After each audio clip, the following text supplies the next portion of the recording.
Cómo el posmodernismo destruyó la idea de verdad. Hubo un tiempo en que las sociedades occidentales discutían apasionadamente sobre la verdad. Se podía estar de acuerdo o en desacuerdo, pero existía una premisa compartida. La verdad existía y valía la pena buscarla. Los científicos la buscaban en la naturaleza, los filósofos la buscaban mediante la razón, los historiadores la buscaban en los documentos y evidencias, los jueces la buscaban en los hechos, incluso las religiones con todas sus diferencias partían de la idea de que existía una verdad superior y esta debería ser descubierta. Hoy, sin embargo, vivimos en una época extraña, una época en que cada vez es más común escuchar frases como esa es tu verdad, mi verdad es diferente, todo depende de la perspectiva. ¿Y cómo llegamos a este punto? La respuesta nos lleva a una de las corrientes intelectuales más influyentes y destructivas de los últimos años o del último siglo, el posmodernismo, que básicamente es el ataque a la verdad. El posmodernismo surge durante la segunda mitad del siglo XX, especialmente después de la Segunda Guerra Mundial. Muchos intelectuales comenzaron a desconfiar de las grandes explicaciones de la realidad. Argumentaban que las ideologías, las religiones y hasta la ciencia habían sido utilizadas para justificar abusos y sistemas de dominación. Hasta ahí la crítica podría tener sentido. El problema comenzó cuando algunos pensadores fueron mucho más lejos. Ya no dijeron simplemente que algunas personas o algunas, claro, algunas personas podrían estar equivocadas respecto a la verdad, sino que comenzaron a cuestionar la propia existencia de una verdad objetiva. Según esta visión, aquello que llamamos verdad no sería más que una construcción social.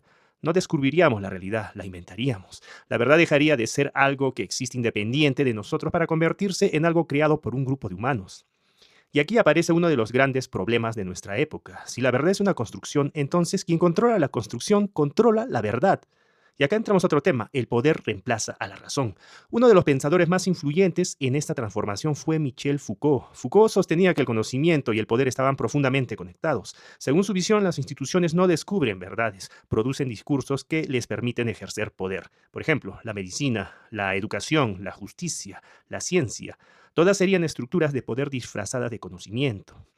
La consecuencia de esta idea fue enorme. Si toda afirmación es simplemente una manifestación de poder, entonces el debate racional pierde sentido. Ya no importa si una idea es verdadera, importa quién la dice, importa qué grupo representa, importa qué intereses tiene detrás. La discusión deja de centrarse en argumentos y evidencias y se convierte en una lucha entre identidades. Y cuando la razón desaparece, solo queda el conflicto. Entramos a lo que se puede dominar la muerte de los hechos, ya que durante siglos las sociedades occidentales construyeron instituciones basadas en la posibilidad de distinguir entre verdad y falsedad. Un tribunal necesita hechos, la ciencia necesita hechos, la historia necesita hechos, el periodismo necesita hechos. Sin esta distinción todo se vuelve relativo. El posmodernismo abrió la puerta a una cultura donde los hechos comenzaron a ser considerados sospechosos. Cada dato podía ser descartado como una construcción, cada evidencia podía ser interpretada como una herramienta de dominación, cada verdad podría ser reducida a una narrativa. Y así es que aparece una paradoja extraordinaria. Los movimientos que afirmaban luchar contra la manipulación terminaron destruyendo los criterios que permiten identificar la manipulación. Porque si no existe una verdad objetiva, entonces tampoco existe una mentira objetiva. Todo se reduce a interpretaciones.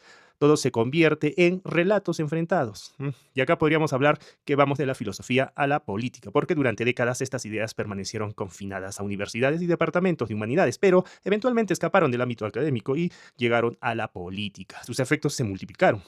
Por ejemplo, si la verdad es relativa, entonces las discusiones políticas dejan de girar alrededor de hechos verificables. Lo importante pasa a ser la experiencia subjetiva. La emoción reemplaza a la evidencia, la identidad reemplaza al argumento, la percepción reemplaza a la realidad. Por eso hoy vemos debates donde los sentimientos son presentados como pruebas, donde cuestionar una afirmación puede ser considerado una agresión, donde la discrepancia intelectual es confundida con violencia. En una cultura posmoderna, sentirse ofendido llega a ser más importante que estar equivocado.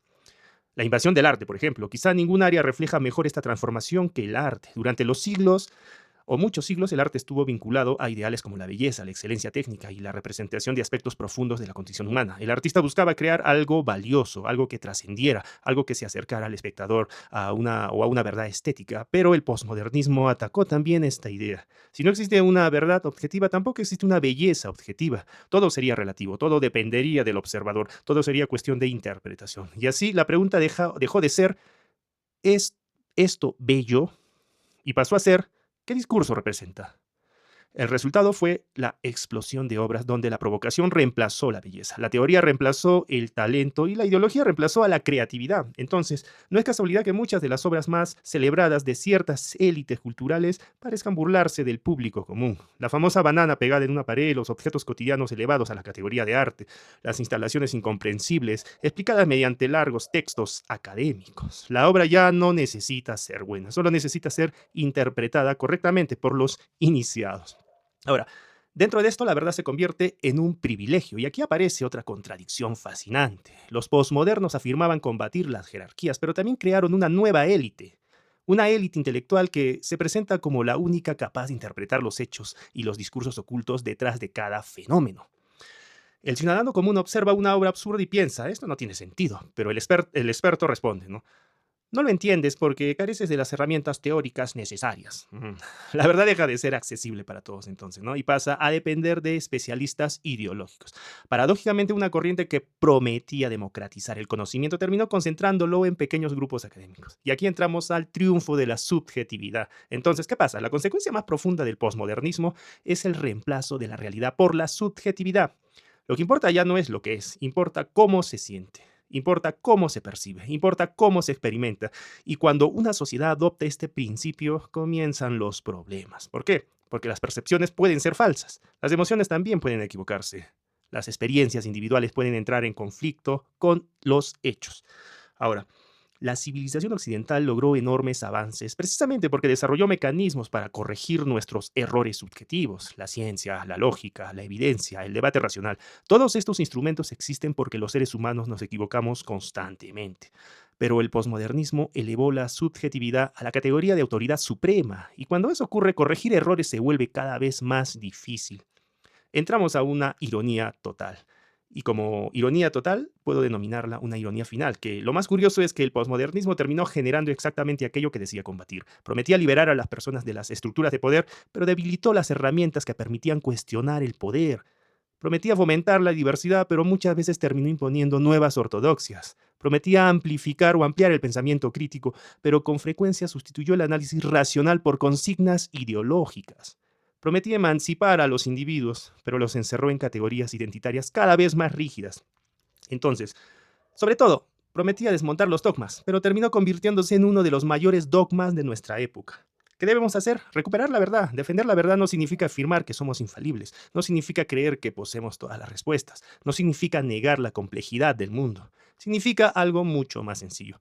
Significa aceptar que existe una realidad independiente de nuestros deseos, que los hechos importan, que algunas afirmaciones son verdaderas y otras falsas, que la evidencia tiene valor, que la razón sigue siendo una herramienta indispensable, que la ciencia funciona precisamente porque existe una realidad objetiva que puede ser investigada, que una sociedad incapaz de distinguir entre verdad y mentira está condenada a la manipulación permanente. La gran tragedia del posmodernismo no fue simplemente haber criticado algunas ideas tradicionales, la gran tragedia fue haber sembrado las sospechas sobre la propia posibilidad de conocer la verdad. Porque cuando la verdad desaparece no triunfa la libertad, triunfa el poder. Y cuando el poder reemplaza la verdad, los ciudadanos dejan de ser individuos que buscan comprender la realidad y se convierten en simples espectadores de una batalla de narrativas. La pregunta fundamental de nuestro tiempo no es política, no es económica, ni siquiera es cultural. La pregunta fundamental es mucho más profunda. ¿Estamos dispuestos a defender la existencia de la verdad? Porque si renunciamos a ella tarde o temprano terminaremos renunciando también a la libertad. Gracias.